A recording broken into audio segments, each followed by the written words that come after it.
The number one thing that's going to change your life, the only thing that will change your life, change your business, change your money, change your relationship, is you must raise your standard. Now I know that sounds boring, stupid, basic, but it's the truth. The only thing that changes our life long term is when we raise our standards. What does that mean? That sounds so boring and dumb. It means that all of us in life have things we want. We don't get what we want. We get what we have to have. Remember I said earlier, we all get what we tolerate in ourselves and other people. But when you're no longer willing to tolerate something, that's when your life changes. The difference in people is their standards, period. The difference in people is their standards, period. And what do I mean by standards?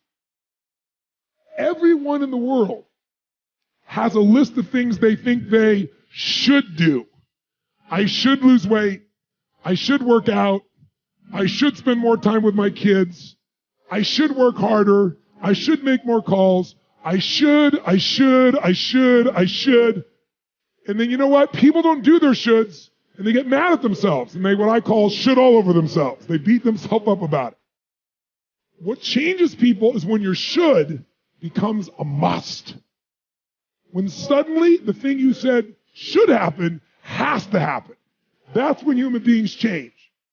It's like if you want to take the island and you're the head of the army and you want to take the island, the most powerful way to take the island is burn the boats. Because if there's no way to go back, it's amazing what happens when it's a must to do something versus a should. That's what makes human beings succeed. There is another level. The only reason you keep saying there isn't is you feel so exhausted about where you are. But life, the universe, or God is just testing you because there is another level. If this is good, giant jump to excellence, giant from good, poor to good to excellence. There's a level where all your dreams are realized. There's a level that you've always dreamed about. It is real. It has not gone away. But it takes that extra burst when you think there's nothing left, there's no way, you've tried everything 10 million times, and you keep going. It's almost like God is saying, if you keep hitting this wall enough times, I will see that you will not stop, that you are filled with that level of determination, faith, and courage, and then the door opens, and you get to that next level. But what most people don't know is, the next level is just 2 millimeters above. And it's called outstanding, ladies and gentlemen, outstanding. What's it called? What's it called? What's it called? Outstanding, magnificent, unstoppable, extraordinary, not excellent. It's a different level.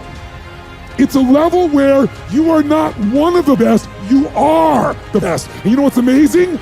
You only have to be 2 millimeters more than everybody else and you get everything. You get the joy, the laughter, the fun, the family, the passion, the economics, the freedom, the spirit. It's all there. What Jerry Maguire called the Quan, baby. All of it.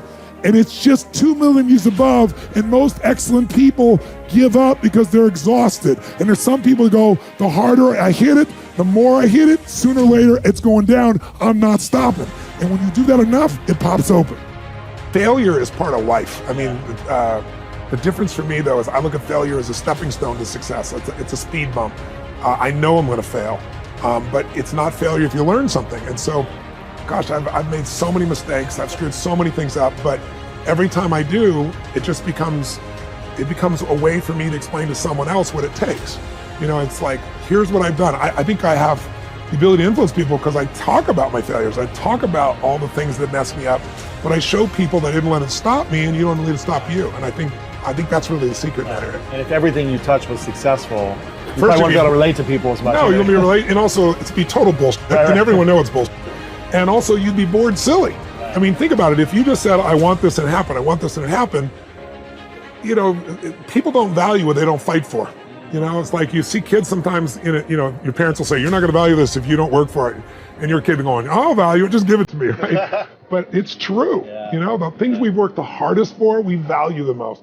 So I think, you know, the purpose of a goal is not getting it anyway. The purpose of a goal, you know, is who you become. Who you become is going to make you happy or it's going to make you sad. So I'm not looking for an effortless approach. Sure. There's no such thing.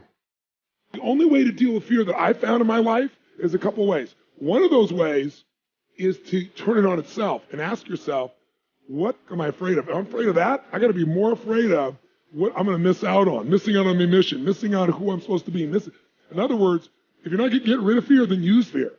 Use fear or it uses you. It's that simple.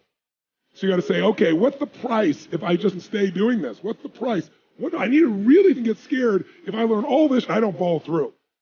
That's something to be scared about.